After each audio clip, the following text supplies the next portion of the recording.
What's going on? It's Johnny King here on the Johnny King Show, and I'm very privileged to have one of my good buddies here in my house, in the studio. Eric Hinman, thanks for being here, man. Yeah, thanks for having me. We've done this multiple times. We've sat down and had coffee chats. Some we've recorded, some we haven't. So it'll probably be more of the same of us just shooting the shit. But Eric and I met over Instagram. I don't think actually, maybe I just stumbled upon you. Either way, I think I put out to you like, hey, would you ever want to do coffee? Little did I know you do coffee like almost every single day with someone new. Up until COVID, I was, yeah. Yeah. You love to connect with people. I didn't expect that I'd hear back from you. But you're like, yeah, let's do it. How about Thursday? I was like, oh shit, let's do this. And so one thing that I love about you is that you are such a connector. And I have this belief in my mind about people who have a lot of followers, or they're somewhat in the limelight, that they're going to be resistant to taking time out of their day, or it doesn't matter. Just I was surprised that you were like, hey, let me connect you with this guy and this guy. I have so many good buddies, and I'm doing so many different things because of the connections you put me in touch with. So I'm so grateful for that. But there's very few people like Eric, who I feel like are just so genuinely giving, that you don't have. I feel like that, and that's just how you live your life. You're out there living it, being in the moment, with no sense of like, this is mine, this is my experience, this is my person. Like, you're just giving. Has that always been something that you've done, or have you like nurtured that over time? Is that like a family trait, or is that your special thing? I think I've definitely nurtured it over time. So I enjoy a healthy dose of like being around people. I certainly have my close tribe. I love meeting new people. I love connecting people. I really feel like the world reciprocates and opportunities come your way if you add value, if you share the things that you have. And I also enjoy like some things doing them on my own. Like I'm guarded about like my adventure time, my mountain biking, my gym workouts. So I try to allocate, a certain part of each day towards things that I want to do in solitude, and then, time spent with others, time connecting others, time, meeting new people, taking meetings, but making sure that each are structured so I have, purpose within my day for each of those. And I hate multitasking. I hate if, I'm mountain biking with someone and they're trying to have a conversation with me, but I don't really want to have a conversation, because that's like when I get into my flow state for mountain biking. So I've gotten pretty good at dividing the two, of making sure that I'm adding value, connecting people, meeting new people, like in some part of my day, and then like doing my thing some part of the day. It's pretty cool. So I mean, if you want to take some notes from someone who does a really good job of creating healthy boundaries, you've got it dialed in. Right? Yeah. You've got your time slot. Seems like you got time slot for connecting, like doing what we're doing here. Yep. You got your morning workout before this. Yep. You got their afternoon flow state of some type of adventure seeking, right? Yep. But how have you gotten into? Because if you follow him and on Instagram, you're just Eric Hinman. Yep. Right. Yep. If you follow him on Instagram, he's got just all his photos, and your brand is it's really well done. Thank you. And it just makes you want to live your life. It's like, man, I want to get outside, I want to mountain bike, I want to hike, I want to paddleboard. You're always doing some fun stuff, but that is what you do. That people are like, well, how do you make a living? But you've had a professional career before now. You still obviously are doing a lot of different things entrepreneurially. Back us up into how you got into your lifestyle of seeking perfect days. Yeah, so I like to tell people you're going to write multiple chapters throughout life, and some of them are going to be what I call surviving chapters, and some are going to be thriving chapters. And I certainly had to write a surviving chapter before I was able to start writing this current thriving chapter that I'm in.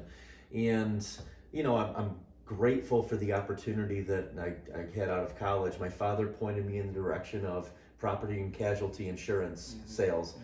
And for 7 years, I had a company car. I drove 50,000 miles a year going door to door, selling insurance to campgrounds and marinas. And, I built up a book of business that was residual income, essentially mailbox money. You put in a lot of work up front, but the commission stays the same each year thereafter, and you don't have to put in nearly as much work. And it's an asset that, I can eventually sell.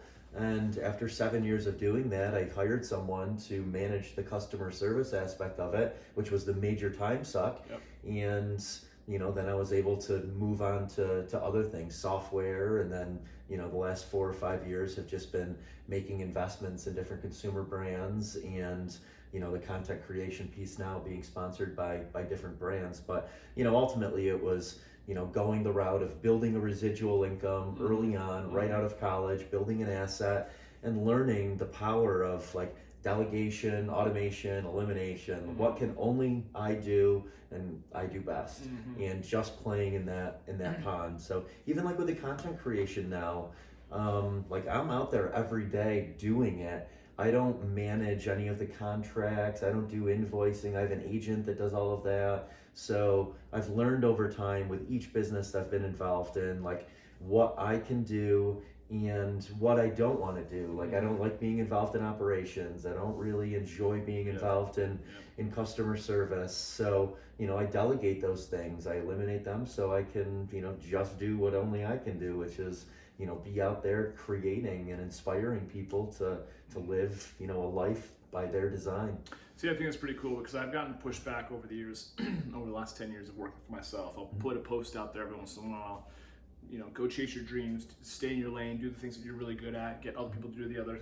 And people will push back and be like, well, not everyone gets to live the life that you get to live, or some of us have to work this job to make money, to pay the bills. I'm like, we all have bills to pay, right? I think it just depends on the standard in which you choose to run your life to where, like you said, your standard is that you're just not willing to let yourself do the things that you don't want to do. Yeah, it takes you out of... It's being mindful, mindful and being consciously aware of like what things are you good at, what things do you enjoy, what things are putting you in flow state, and what things are you doing where your mind is wandering. And I had to do this exercise over time of like, I was on a bunch of different boards because I thought that's what you did when you were successful. And, a lot of those board meetings, I was sitting there like, writing down like what I was going to do later that night. Like I wasn't in the moment. Right. So I started to realize like, I'm not adding any fucking value here, and like, if I'm not adding any value, what's the point of doing this for ego or for public perception? So, I just started making a list of things where my mind was wandering, I wasn't in the moment, and then same thing, making a list of things where I was like dropped in and like I was in flow state, and starting to build my day around only things where like I'm in the moment, I'm in that flow state, and getting rid of things where, I was anxious, my mind was wandering, and I didn't feel like I was giving or getting any value. That's what I love about mountain biking particularly, because you have to be in it. You can't really let your mind wander a whole lot about what you've got going on, or that you're stressing about. You have to be in it, which is pretty fun. So you love to do, I mean, you have a background in, I don't want to take words out of your mouth, but you've done Ironman, right? You've done a lot of kind of competitive racing, if you will, which has been what? Road biking, running, swimming. Yeah, Ironman is, I played 3 sports in high school. I've always been an athlete. I got into weightlifting in college, and then in my early 20s, I got out of shape because I was driving in a car 50,000 miles sitting. And my late 20s, I hired a personal trainer, started getting back into like good looking shape, aesthetic shape, but signed up for a 15K road race and realized like being in good looking shape isn't the same as being like fit. That 15K just like crushed me. So I started running again and doing more cardio instead of just weightlifting. And ultimately that led to signing up for a sprint triathlon. And the triathlon is what, made me become an athlete again, and starting to perform at a really high level, and just understanding the difference of like exercising versus training with purpose, making sure that everything I was doing, there was a reason why I was running in this heart rate zone. There was a reason why I was going for this duration bike ride. There was a reason why I was doing these sets in my swim. A sprint triathlon led to an Olympic distance triathlon that led to a half Ironman, and then that led to 5 full Ironmans. And it's just one of those things where You're testing your limits day in and day out. You have this lofty goal at the end of the tunnel, but you have to execute daily in order to get to that lofty goal a year out. So that's what I loved about it. It was like business, where it's just like building blocks every single day, and then all of a sudden you're like, oh my God, I did that. That's pretty sweet. And now, talking about the actual Ironman, was that in Hawaii? I've done 2 in Hawaii. Yeah, that's Hawaii. the World Championships. I've done 3 in Lake Placid, and then qualified twice for the World Championships in Kona. That's amazing. What was the very first one like versus? I kind of imagine it's like, riding the Tour de France, or like you learned something massively about yourself with each and every single. Yeah, the first one was very scary. And I mean, I couldn't walk for a week afterwards. Wow. It just took everything out of me. I was crushed. And then fast forward to my last Ironman, I did a CrossFit workout the day after. I mean, my body had adapted to that type of training volume. I knew what to expect. I knew that, there were going to be highs and lows throughout the day. And yeah, like anything, I mean, practice makes perfect. And the more you practice something, the less you fear it, the better you get at it, and the more your body adapts to the stress. I love the story that you talked about how you were at some point you were competing against someone who was older than you, and he kept on kicking your butt, even though you felt like you should be beating him. And tell that story a little bit, because I think that's fascinating. Yeah, his name's Mike Corona, and he was a local triathlete from upstate New York, so we were both in Syracuse, and I would show up to these triathlons. They were just like fun events every single Wednesday at Jamesville Lake, upstate New York, and like I would just go ham, like as fast as I could go. I would crush this. I wasn't a great swimmer, but I would swim as fast as I could possibly swim. I'd get out on the bike and pass everybody, and then on the run, I just like sprinted, and I was just going. I was used to CrossFit type workouts. I was used to just going hard all of the time, and I'd beat everybody on like every single Wednesday on these little training triathlons. But come race day, I would get beat by this Mike Corona guy, like any single race. Sprint distance, Olympic distance, didn't matter, half Ironman. So was he our age? Was he older? He was I think he's like 3 years older than me, and he had been doing it longer than I had. And I just, I had this perception of like I was ripped, I was doing weight training, like I looked the part, and he didn't look nearly as fit as I looked. But he would beat me in the races, but like training days, he would go so much slower. And I just didn't understand, if he wasn't training as hard as I was training, how could he beat me in a race? So I ended up hiring him as my coach, because, if you can't beat him, hire him. Like, tell me how to beat you, dude. So I hired him, and he's the one who taught me about training with purpose. And what he did, it's called the Phil Maffetone method, and it's heart rate training, where you have to build an aerobic engine and you have to build durability. That's more important than like top end fitness the further you go in an event. So, he slowed me down. I was running at that time, all of my runs like a 6:50, 7-minute pace at a 160 heart rate, but I'd never run more than 45 minutes because it hurt. I mean, I was going fast. So he told me, don't do anything over a 140 heart rate. Like every single one of your runs, you're under 140. All of your bikes, you're under 140. And I'm like, but I barely feel like I'm working. Yeah, that's so easy. And he's like, yeah, that's the point of it. Like, you're going to be able to add volume. You're going to build durability if you just slow down, and you're going to teach your body to burn fat for fuel, and you're going to build your aerobic engine. So, fast forward 3 years later, I was running a 6:30 pace for 20 miles at a 130 heart rate by not running any faster, by literally slowing down and just doing runs under a 140 heart rate. Obviously, it allowed me to add lots of volume, and an Ironman, it's the name of the game, is adding volume, and I started beating him. But that was training with purpose versus just going out and going hard every single time, which I thought was benefiting me, but it wasn't. It was just beating my body up, and it wasn't allowing me to put in the volume necessary to excel at an endurance sport. How applicable, though, to everyday life? Because I feel like there's a part of me that pushes back against. Now, I love Gary Vee and what he says about, but there's certain guys out there that are just like grind and hustle. I'm like, man, like you do that, and I just burn out, and I can't even go that long until I'm like, I need days off, or I just go into this like stupor where like I can't get out of, and that's not that I can't get out of bed. It's just like I don't want to work anymore, and that sort of thing. Versus this like a little bit more of a steady work life balance. Yeah.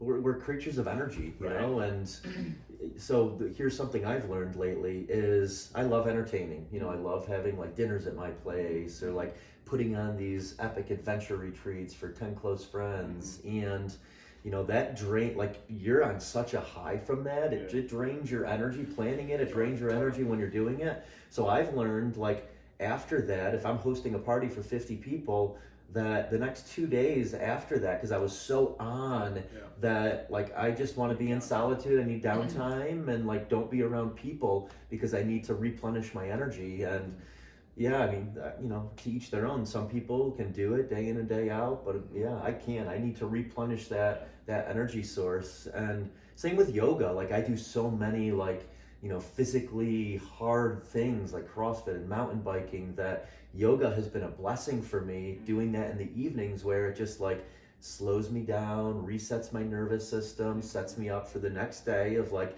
you know, going fast up until yoga, and then it's like slow from yoga on. And you know, I've just found that's beautiful for me in order to like function and not burn out from all of the fast-paced things that I do. I love it. We're jumping around a little bit, at least in my mind. Going back to your dad encouraged you right out of school to get into insurance. Was he in insurance as He well? was. Okay. Yeah, he managed a small property and casualty insurance company in upstate New York. Okay, so he kind of knew, you know, what he was into and why it made sense if you were open to getting into that. What did you major in college? Business management. Okay, so it's a pretty straightforward thing. Did you enjoy it? Was there any time where you were like, I hate this, this grind, this sucks, I want to do something else? Or did you always kind of know it's going to be about 7 years, or do you think it's going to be 3 years? I mean, I'm sure you pushed through some times where you're like, I don't want to do this anymore. Yeah, I definitely did.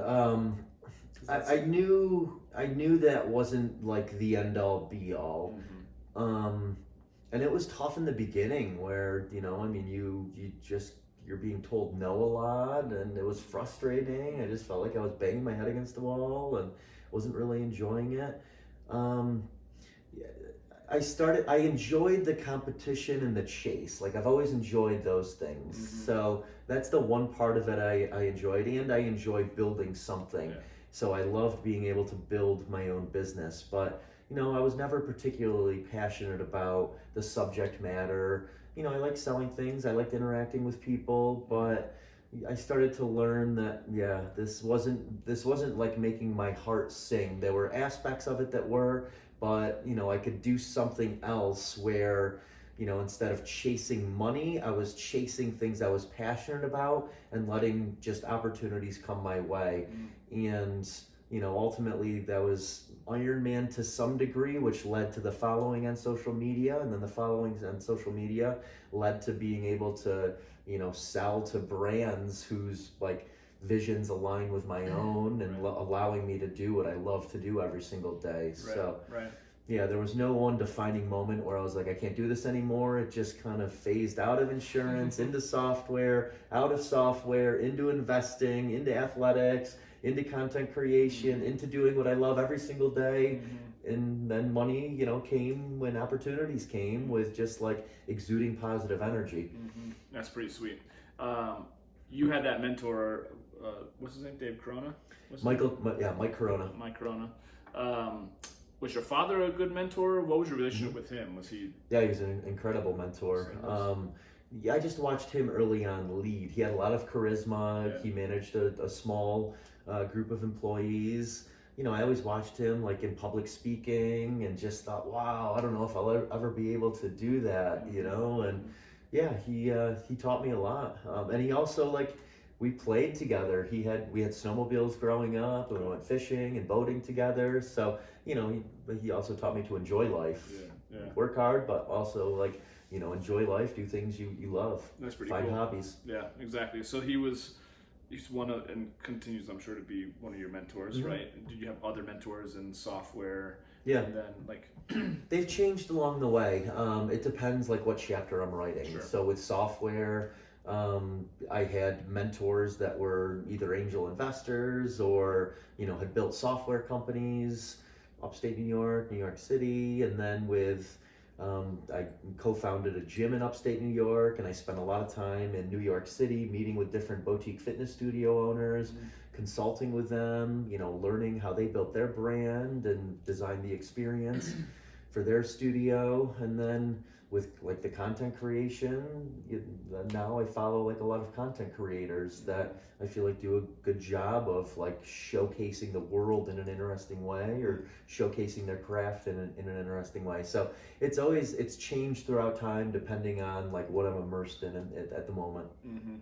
What you're doing now, tell people what you're doing now, because I think for those that aren't on Instagram, or maybe they're on it, but they don't fully understand how you could make a living through Instagram. How are you going about doing that? Yeah, so well, think of a baseball stadium that holds 60,000 people, and the billboards that are on the fence.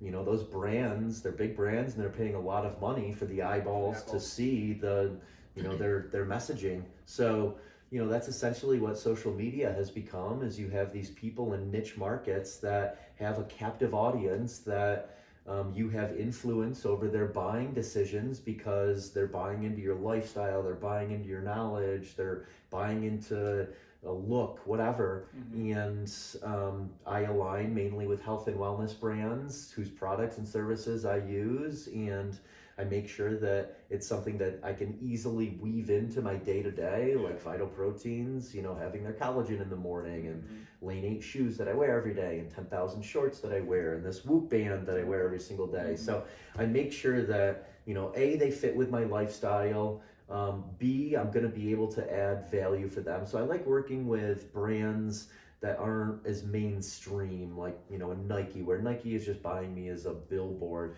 I would prefer a smaller brand like 10,000, where everyone has not already been exposed to them, so I really feel like I can add value by showcasing their cool product or service.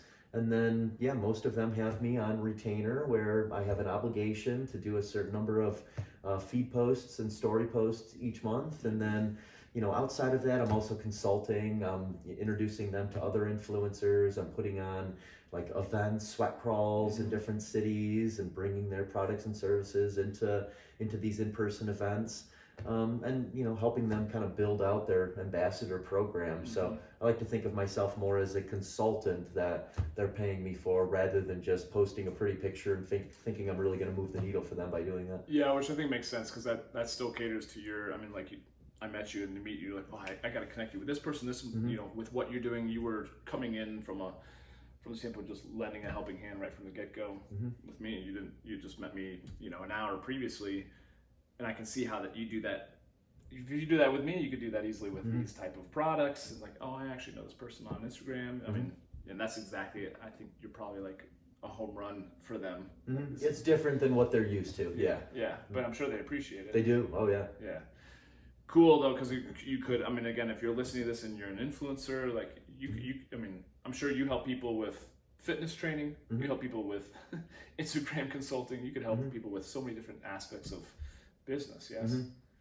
Do you actually do coaching though, one-on-one and stuff? I don't know. I like to focus on one thing at a time, and don't get me wrong, I do every once in a while think about, doing one of these things, writing a book or doing a teachable course, but ultimately I really like the chapter I'm living right now, where I get to do what I enjoy every single day and create content around that, and I don't want to fuck that up. I want to keep doing that while, I can ride this wave, and when this chapter no longer fulfills me, or the opportunity no longer exists, I'll move into something else. But I like going through the world with like one lens on at a time. And when I tell people like all the different things I'm involved in, they're like, how do you manage all of that? Well, like at different times that was my day-to-day, but it's no longer my day-to-day. This is my day-to-day now. This is the lens that I'm going through life with. And eventually that lens will change, but I don't want to go through life with too many lenses on, because I have done that before, and then I just don't feel like I'm doing anything well. Right. Has your whole Instagram following been very organic? Yeah. Yeah, it's just grown over time. Yeah, it started through Ironman, just showcasing the cool technology, the bikes, all the copious amounts of food I was eating. And then I was very good friends with Dave Mira, who was an X Games athlete, BMX rider. God bless his soul. He's no longer with us, but I got him into Ironman triathlon, and just by being around him, 2012, 2013, my following grew quite a bit because he had a large following from being an athlete and celebrity. And then, since then it's grown more from just creating interesting content, Sure. living an interesting lifestyle, adding value, in the health and wellness field, life by design field. And just continues to grow just steadily through, new people finding me, or like now a lot of times like the pops that I'll get are from brands posting my content, like Vital Proteins 10,000, XPT posting something that I posted, or being around other people that have a large following, Right. and spending time with them and Right. creating content together. Are there days that you don't want to do content? No. No? I really cool have, with it. I really have not had a day where I'm like, this sucks, I don't want to do this anymore yet. And I've learned over time, like when I do, like, okay, it's time to stop writing this chapter and write a new one. I mean, with like Iron Man, there was probably a 1 year period where I was doing it because that was my identity, and I felt like I had to, like that was who I was, and I had to keep doing it, but I didn't find purpose in it anymore. And no, I will not do that with this. Like once I start waking up and not feeling like I have purpose anymore with it, I'll know that it's time to shift gears, but I'm enjoying it still. I think that's pretty cool. And I'm sure you've got that dialed in to where it doesn't detract too much from your day to day. You know how much you need to capture and post. Yeah. But it's part of your routine. Yeah. And I know when to say no. Again, I don't really enjoy working with some of the larger brands where there's like a major approval process behind posting the content. And I like feeling like I'm adding value. I don't want to feel salesy with it. I want to work with smaller brands that are well funded, that I'm exposing to my audience, because I feel like a lot of my audience, that's what they're looking for. They're coming to me for what are some new cool things out there. Let's switch gears and talk about relationships. So you and I'm months older than you, but I think we both you have your lifestyle, I have my lifestyle. I think for me, as I've gotten more and more defined in what I do and how I want my life to look, I feel like the pool that I'm fishing in has gotten smaller, right? At the same time, I still think about, well, I just need one. I just need one fish, right? And that's been a challenge over the last 10 years of being single and being back in the market after my divorce. But how has that been for you? Because I feel like you live, from what I see, such an adventurous lifestyle. You've got to find that person that is not only an adventure buddy, but really a lover and a partner and all those things. Do you find yourself being challenged with that just because you're all over the place? And how do you find someone that can definitely challenged? And a lot of it is, I mean, what you just said, like, I know what I like, I know what I enjoy doing. I've often been called the most selfish person someone knows, and also the most selfless, because I do enjoy doing what I do every single day, and like I'm going to make sure I get in my tiny wins throughout the day. But I also enjoy like sharing some experiences with others and like giving. So and then I love my friends. I have so many like kind of just outside friends from the following on social media that sometimes I don't make enough space to attract a love interest, because I'm so wrapped up in like the friends I already hang out with, all of the conversations I'm already having on social media, just my normal day to day of adventure. And so I'm starting to try and make a more cognizant effort of like making space to attract a love interest. So 2 days a week, having a date with someone, going to yoga and flowing with them, having making time to do a dinner with someone new that I met. So that's a challenge for me, is making the space to attract that person, and just getting out of my own way of like, I love what I'm doing every single day, and I could just keep doing that, but I do feel like there is a component missing of like sharing it with that one special person. I feel that what you said resonates because I feel like that, you know, especially with the stuff that I'm doing here in Denver, just a lot of friends, a lot of buddies. But then I have my small little circle, you know, and part of the, you know, it's again, where you spend your time, obviously, is the most important asset that we all have. It's like and if you got so many friends, it's hard to create that space, like you said. For me, it was like, you know, even with the place that I'm living in now, I wanted to create a place that could invite someone into it, because otherwise, the previous 3 years, I lived in this little bachelor pad, this man cave that, you know, I was reading a book and it was like, do you actually even physically have space for her to walk in and could she see herself coming into your physical space? I was like, no, no, actually not at all.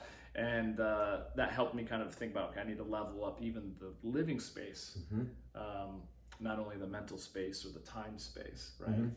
So that resonates for me too, and just finding that time to date and put myself out there and to meet people.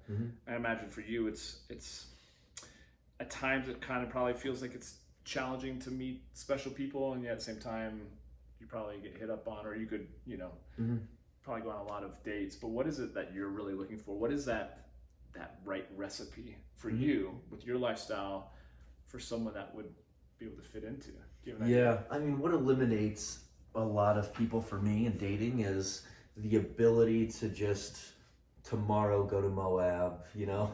Like I need to date someone who has a lot of flexibility within their days, because that's, you know, I hate saying that I use weapons, but I think we all use our weapons to, like, you know, make other people happy. And one of my biggest weapons is like the magical places that I'm able to go to and being able to take someone to those magical places. And I get so much value knowing that I can share this with someone, and, like, you know, experiencing Moab through their eyes, experiencing the Grand Canyon through their eyes, experiencing Kauai through their eyes. So, you know, it's finding that person. And like my ex-girlfriend Courtney, she didn't have a 9-to-5, so we were able to go and explore together and do a lot of these adventurous things. So that's what I need to find, is someone who, you know, has that same flexibility, you know, someone who's in travel blogger or, you know, works for themselves. And I also want to make sure that I find someone who's like super passionate about their day to day, because I really believe like a good relationship, you know, you're both happy separately. Like, you are happy in your day to day, they're happy in their day to day. You come together and you make each other happier. The sum is greater than the parts. But when you're apart, you're still happy. You don't rely upon each other to make each other happy. You're just able to come together and like have even more magic than separate. So yeah, it's finding that person. And I mean, what I attract oftentimes is not what I'm looking for. I mean, I often attract you know, people that are really into fitness, but like mountain biking for me, I want to do that by myself. And like a lot of my CrossFit workouts, I enjoy doing that by myself. So there's some things that I don't, that take up a bit of my day that like I kind of want to do myself. So I want to make sure that other person has like their yoga, their hobbies, where, you know, they enjoy doing something each day. And yeah, we can then come together and, you know, do some things together. I think that's great. And I think, you know, in my previous life, if you will, I was so codependent, enmeshed, that I was like, oh, if we're not doing things together, you know, and I'm a quality time guy, physical touch guy. Hard to do physical touch, you know, if you're not spending quality time together. But I have learned so much of what you said is so true, that like, even with everything that I thought I wanted, because I was so codependent, but so kind of lost in the work that I was doing and not really all that fulfilled, that I had nothing in which to give. I had no real joy, and I had been kind of using relationships to find my joy. And now it's more like, no, with or without my woman, I have to be pursuing this. This is like more my mission, and or my adventure called life. If you want to join me for it, awesome. If not, well, then I'm not the right person for you. Kind of seems similar to you, where you know your lane that you're in, you know, and someone's either gonna hitch their, you know, wagon to yours and you guys can run together, Mm-hmm. or it's just not going to work. But yeah, I feel like from what I see and like what you said too, it's like to be able to have that freedom to be like, oh, let's go to Moab tomorrow. Like that's what you want to do. You want to, and call it a weapon or call it a tool or call it, you know, just life experience. That's where the fun is, making those kind of magic moments together. What have been your parents? Did they have a good relationship? Yeah, so that was a big part of. Because I know, at least for me, my challenges and my relationships stem from just some of the shortcomings of my parents' relationship and things like that. You feel like they've modeled a good relationship for you? I think so. Yeah, my life is certainly very different than theirs. But yeah, no, I think they were a good team growing up, and you know, again, like they had their separate hobbies. Like my dad loved snowmobiling, fishing, boating. My mom more like crafts for hobbies, making cards and rubber stamps. But awesome. you know, yeah, like they would go on a motorcycle ride together. We'd have family dinners together. We would go on family vacations together. So no, yeah, I think they modeled a good relationship for me. But I've probably learned more about good relationships and like just being vulnerable with each other from my friend group. Than I learned from them. And that's more just like, you know, having life experiences in my 20s and 30s that gave me more knowledge to ask deeper questions. And, you know, I wasn't exposed to my parents as much during that time. I'm, you know, with my friend group now, and that's where I turn to for advice or I look to for guidance. Your circle of influence. Yeah, Spend exactly. a lot more time with them. Where are they at, your parents? My parents are in upstate New York in the summertime, and then in the winter they go to Stuart, Florida. Oh, cool. Yep, Stuart, love it. My dad's down in Orlando, but likewise, yeah, I think that can be a great first, obviously, for a lot of us, example or warning of what to do or not do, you know. But then from there, we're, you know, kind of curious where you found your education coming from. Sounds like your peer group and... Definitely peer group. That's where I get most. I mean, I don't watch the news, I don't watch TV, so most of what I learn, I do read and I listen to podcasts, but honestly, most of the learning that I get now is coming from, you know, people like friend groups, is conversations like this. That's where I learned from. Yeah, your mom's not, you know, pushing you for babies or things like that? No, never had been. Never was. No. My mom was all about that, but really? that's all she lived for. Yeah, I mean, she had 5 kids, and she was. I was an only child, so. Yeah. Well, there you go. I guess curious when it comes to actually doing the adventuring that you're doing. Do you ever feel like, I don't know, and correct me if I'm wrong, it seems like from the outside in that you love your adventure, but it's not like you're adrenaline seeking. It's not like you're pushing the envelope where I don't see you doing stuff that's like, oh dude, that's pretty risky. Just seems like you're loving what you're doing. Could be running a single track, you know, you could be paddle boarding, but do you feel like you need that adrenaline at all, or is it just more about more flow state and just perfect days and that sort of thing? It's more flow state. I mean, I'm not the guy that's going to do a backflip off a 50-foot cliff. I'm probably not even going to jump off the 50-foot cliff. I mean, I've done it, but, you know, I feel like there's things where, you know, there's a 1 in 10 chance that like something could go wrong, and that, you know, doesn't mean death, but just tweaking something. So I do think through like what could affect my next day. And I try to do things that I'm, you know, pretty well versed in. You know, mountain biking, I certainly do it extreme, but I've done it so much that, you know, the chance of something going wrong that, you know, is pretty minimal at this point, because I'm dialed in and I've ridden these trails often. I'm usually not going off 30-foot drops where there's a, you know, 50% chance risk I'm going to crash. So no, I certainly seek the dopamine hit from doing these things, but I don't know that I'm seeking like a crazy adrenaline rush. I mean, I've skydived once. I don't know that I'd do it again. I'm not looking to like bungee jump off something high. I love... I mean, my run today along the Denver bike path for 6 miles was magical. Like that gave me the energy I wanted for the day. Awesome. So I'm very happy doing that as opposed to seeking the crazy adrenaline. Take us through a day in the life of, because what I like about what you just said is like you think about, like, if I did this and I were to injure myself, and you put yourself out for weeks, like, you put yourself out of your day-to-day life, you know, and that's like being more or less like an athlete, right? Professional athlete, to where, like, if you injure yourself, you're sitting on the sideline.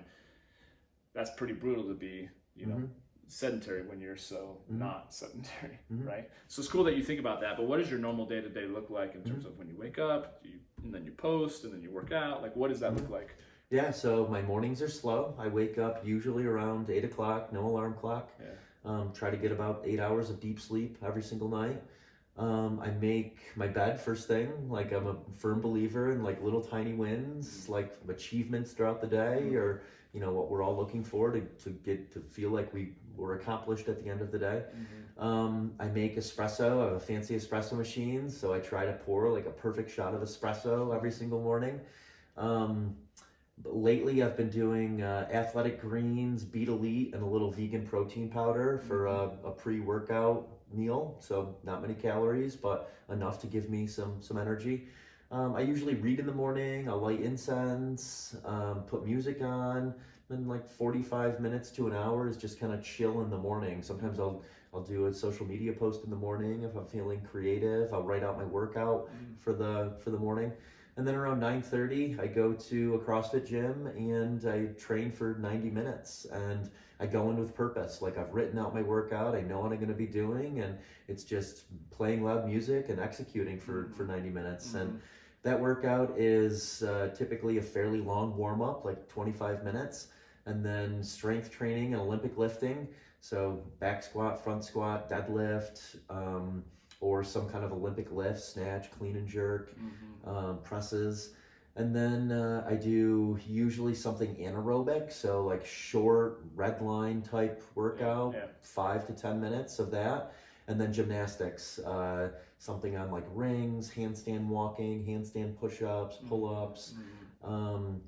Then I go and have lunch. So I'm back into my more normal routine of having lunch at Denver Central Market each day, meeting someone new oftentimes, having a good conversation with them. And then after lunch, I go off into the mountains, and that's when I'm hiking, mountain biking, trail running, road biking. Today I'm gonna road bike in Golden. And then I get back around 5 o'clock, and I've been doing hot yoga each night at 5:30 at Core Power. And then it's usually with someone. That's where I'm trying to meet new people now, is by inviting people to yoga classes.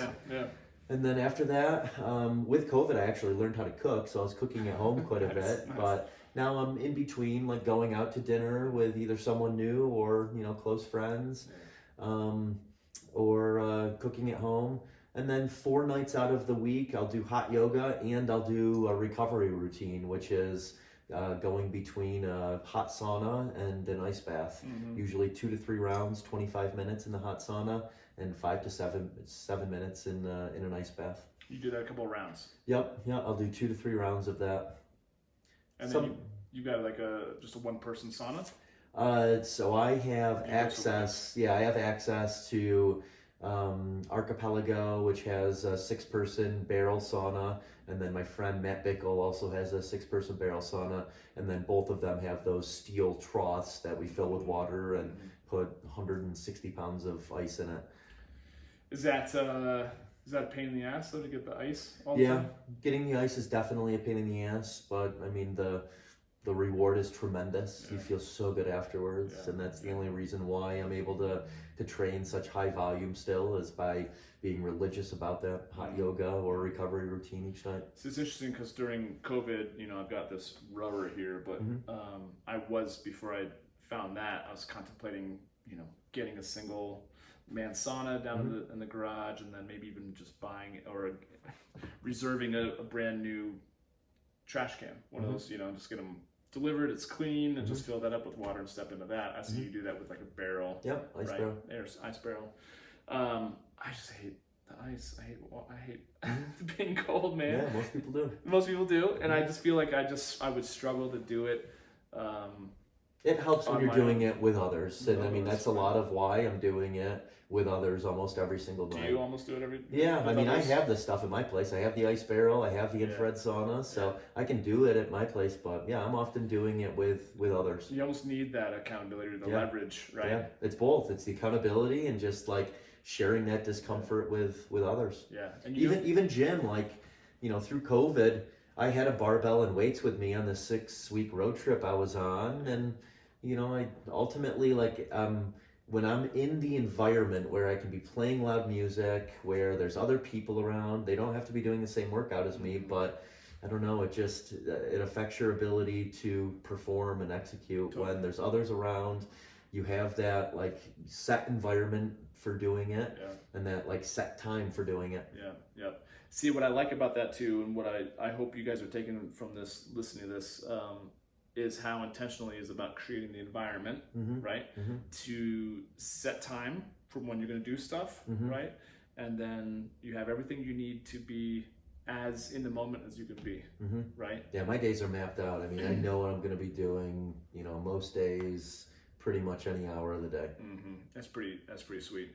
Now, when it comes to actually doing your CrossFit workouts, are you really pushing for PRs? Is it more about longevity? For me, it's just I feel like there's that like, at what point do you hit that point where you're trying to exceed what you've done previously, but you're only getting older, and there's that like versus not wanting to get injured, So how do you find that balance when you're working out between? Yeah, I'm more chasing the feeling every single day, getting into flow state every single day than I am seeking massive gains. I mean, I certainly still like to improve, but that's not why I'm doing it as much. I enjoy the day in and day out. I enjoy the process. I enjoy the training I do. I very rarely compete anymore. Maybe once a year I'll sign up for an event to compete in. But yeah, I like the feeling that I get after doing the things that I do, and I pick things where I know I get the best feeling. So when you came in before we started recording, you said you slept for 9.5 hours. You don't set the alarm, so you just probably woke up and you're like, oh shit, it's been 9.5 hours. Yeah. So, but you leave that open just in case your body needs it. Correct. Right? Yep. And how often do you find that, I mean, because you put your body through some shit every single day, which is awesome, especially at your age, but it's like you're religious with recovery, sleep obviously being a huge part of it. How often are you finding yourself needing 9.5, 7.5, 8? Do you feel like you're consistently around 8? Yeah, the norm is 8. 9. I mean, yesterday was a pretty big volume day, so I knew that my body was going to be pretty fatigued, so I might be sleeping later. But usually if I get 7, I'm good. Yeah. If I get 8, I'm great. If I get 9, that just means that my body was probably a little more fatigued than it normally is. 9 is not something I typically strive for. Right.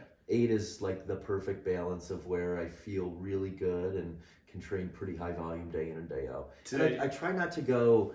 I've also, it looks on social media that I work out all day, every day, and I do work out a lot, but I found my balance that I can back up day in and day out. Yeah. Like I very rarely go either like so hard that I feel banged up the next day, or 3 hours of volume for me is just kind of the norm. I know that sounds excessive for most people, but I've been doing this for 10 years. So 3 hours is like, I can do that day in and day out. Yeah. If I get to 5 hours of exercise in a day, I know I'm going to pay for it the next day, either physically or even mentally. Like the high you get from 5 hours of exercise, sometimes you're going to have a low from that the next day. So I try not to ever exceed 3 to 3.5 hours of exercise in a day. And I also know like what days to go really hard. Like if I compete, I know there's going to be 2 or 3 days after that where I just feel off, and I'm not going to have the same high energy levels that I normally have. And that's part of the reason why I don't really enjoy competing that much anymore, is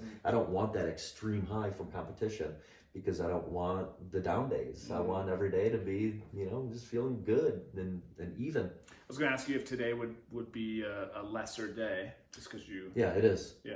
Yep. It's a little bit slower of a day. Yep. Just to recover. Yep. What drives you in, I think, because most people, well, I don't want to say that as a blanket statement. I feel like some people could listen to this who struggle to even get in half an hour of a workout Mm-hmm. because you're so busy doing all the other Mm-hmm. responsibilities of everyday life. But what really drives you to keep this consistently going in the last 10, 20 years? Mm-hmm. Yeah, being the best version of myself. Yeah. Ironman is what taught me that. And it was so soul fulfilling. I just want to be the best version of myself. I want to show up for others as the best version of myself. And I know that exercise is a huge component that allows me to be the best version of myself. It allows me to be on. It allows me to make these connections in my head to connect you with all of these other people. Like, it's just like a light switch goes on after I get my workouts in. And if I don't have my workouts, then the light switch isn't on. And I like the light switch to be on all the time. Have you ever questioned, because I'm sure, like you mentioned a little bit here and there, just from feedback from past girlfriends, stuff like that, are you ever challenged with, like, okay, do I need to give some of this up to create more space for someone else? Mm-hmm. You know, or does one actually rob Peter to pay Paul in terms of actually time, because you love your workouts, you love your days? I'm not saying all women, but I'm saying some women are kind of needing more time than you probably want to give them. Or even if you gave them all the time, they probably want more time. So I have a girlfriend right now. Yeah. But how do you find that balance? Because that's the hard part, right? Yeah, I mean, I haven't found it.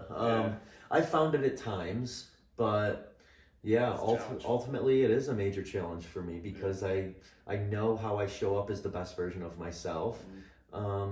I know what things are soul fulfilling, but I also know that I'm missing something that is very soul fulfilling, of like sharing that with one, person. So yeah, it's a major challenge of like, what am I willing to give up when, during the day, what portion of my days am I willing to not sacrifice, but like find a person who is going to give me even more fulfillment than, let's say, hot yoga or whatever. So yeah, I'd have to make a little space right now if I were to be in a relationship. And that's why I'm not in a relationship right now, is because, I'm very much doing me right now, but I'm cognizant of that. And, that's something I'm working towards, is like making a little more space.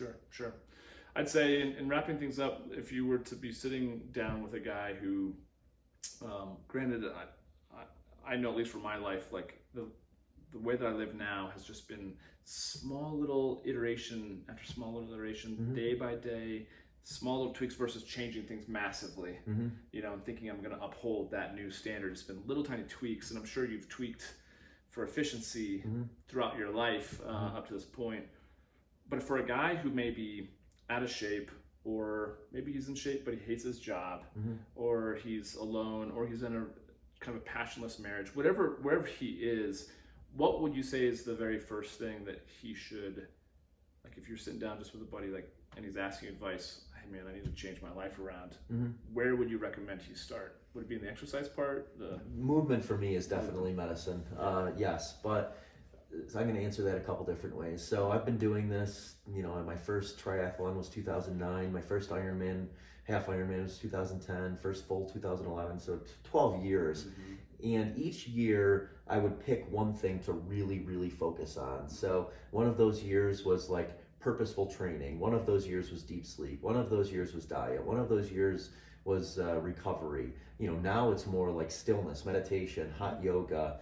So it's picking one thing to focus on each year, and knowing that over, a 5-10 year time period, you're going to get where you want to be. But you're going to overwhelm yourself if you try to do it all. But I think, movement is medicine. That was what started my journey into designing my days, building my days around flow state, really understanding what things I was doing for like myself, for my soul, to make me better, versus doing things that were ego driven. So movement is what I would start with, and movement is as simple as, walking 30 minutes every day. It doesn't have to be, you got to start small. I mean, I started with a sprint triathlon. I didn't know how to swim over a 4-year period. I became an elite Ironman athlete, but it was 4 years. I think it's so good, because I think we can overwhelm ourselves.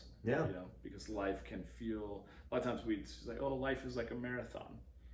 life might be more like an Ironman, Mm-hmm. where Mm-hmm. you think you just got your ass handed to you for the swim, and then you're like, oh shit, I got 2 more disciplines Mm-hmm. I have to do.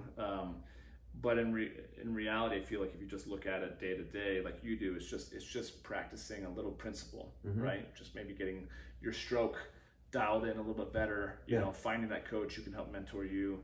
And I think that's just it. If you're listening to this, and this life that Eric's living here sounds kind of like, oh, if only I could live that, or that sounds amazing, or if I could have my version of it. Mm-hmm. But that would never happen. That's why I think you're so inspiring, is because it's like you kind of like, no, why not, right? Mm-hmm. Like, why not have that flow, be in that flow state, and kind of be pursuing perfect days.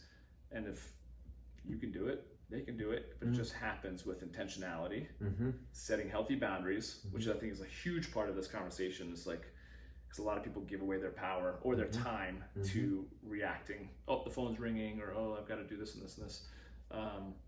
But there's a double-edged sword, Mm-hmm. right?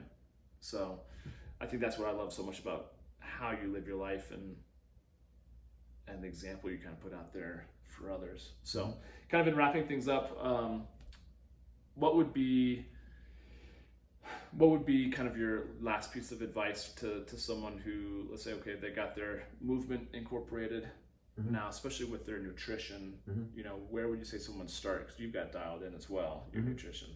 Someone who just needs to maybe connect with a little bit more energy, Mm-hmm. so they can enjoy their lives a little more. Where would you say those first couple of tweaks should be? Yeah, well, structure is the biggest key, and that's why meal prep works so well, is because there's structure behind it. You don't have to think. Like, we all have decision-making fatigue, and if you can remove that decision-making fatigue, that's gonna start eliminating overeating or eating things that you shouldn't be eating. So I do not meal prep, but I go out to the same restaurants, I have the same menu items at the same exact times every single day, and they satisfy me. They're big salads with avocado, like, they're satiating.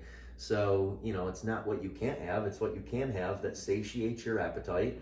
And it's figuring out a structure that works for you and just sticking to it. So, you're not starving at 3:30 because you missed lunch and then you have a whole pizza.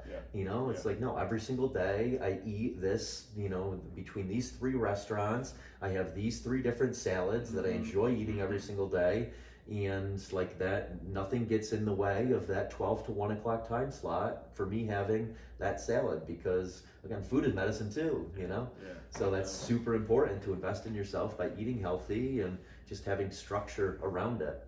Same with fitness, you heard it, I'm working out the exact same times every single day. I have structure behind it. I don't have decision-making fatigue. It's just, looks like for most people writing emails, like it's just going to happen during those time slots. And I don't allow for meetings during those time slots. I don't have, my phone hasn't rang in 10 years. I have my phone set to call forwarding, so I can't be interrupted. So yeah, it's setting those boundaries and making that time to invest in yourself, knowing that that's going to reward you and reward the people around you. It's going to make you a better, father, a better husband, a better boy, whatever. Food, you really look at that as fuel, right? I do. Yeah. I mean, trust me, I eat things I enjoy. I'm not just eating like raw spinach and a few pieces of broccoli. Like, I eat what I like, but yeah, I eat whole foods. You're not going to catch me very often eating a bag of Doritos or Skittles or any of these foods that I used to eat because I didn't know what they were doing to me. So eating whole foods and just being consistent about the timing behind it. Timing, are you also consistent about the portion sizes? Do you have it dialed in terms of calories, or do you just go with how your body feels? I go with how I feel. I tend to build throughout the day. Like, my breakfast is pretty light, my lunch is a little bigger, my dinner is big. But I'm exercising a lot during the day, and I feel like it takes energy to break down food when you eat it. So I like having most of my calories later in the day, when I no longer need energy for my mind to work or for my body to perform. And I eat just enough throughout the day so that I'm not starving, and I have enough energy to complete the workouts that I want to do. But yeah, that works for me. I know that's the opposite of how a lot of people are told, but I'm exercising a lot throughout the day. So yeah, it's different for sure. Well, and before we started recording, he looked at my fridge and saw that, I've got the meal prep too from one of our mutual buddies. But for me, it is one of those things where I have looked at, and I've talked about this with past girlfriends, and I'm like, man, the way that I see it is like we should just stay in our lane, which is like you're a great example of. Otherwise, get other people to do everything else. So I don't want to. I mean, I was time auditing and looking at that. I was spending about an hour and 20 minutes a day cooking for myself. That's a lot of time, week to week, month to month, year to year. That it was worth it for me to outsource it. You know, same with other things in my life to where I, you know, if you could hire someone to do laundry for you, clean the house, whatever, do it, right? Otherwise, stay in your lane, do the things that you're really good at, which sometimes people don't even know what they're really good at. They've never really taken the time. I remember when I quit my job, I'm like, I just know I'm not happy, but I don't know what I'm going to do. I don't even know what my passions are.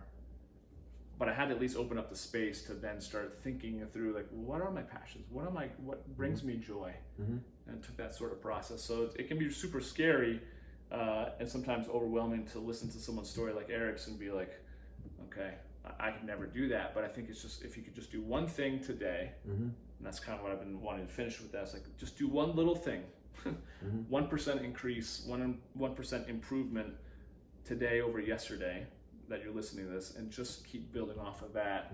And you'd be surprised where you find yourself in a year, because a lot of people overestimate what they can do in a month and they underestimate what they can do in a year, right? Yep. But your life kind of is the great example of just probably small little fine-tuning Habit stacking, right? So then it becomes an autopilot. It's the compound effect, which I just finished reading, and kind of that whole idea of habit stacking. Exactly. Take good habits, stack them, get rid of the unhealthy ones, put in healthy ones, and get around people like you who are leading by example, and see where your life takes you. So anyways, I appreciate you being here and sharing with everyone kind of your pursuit of perfect days.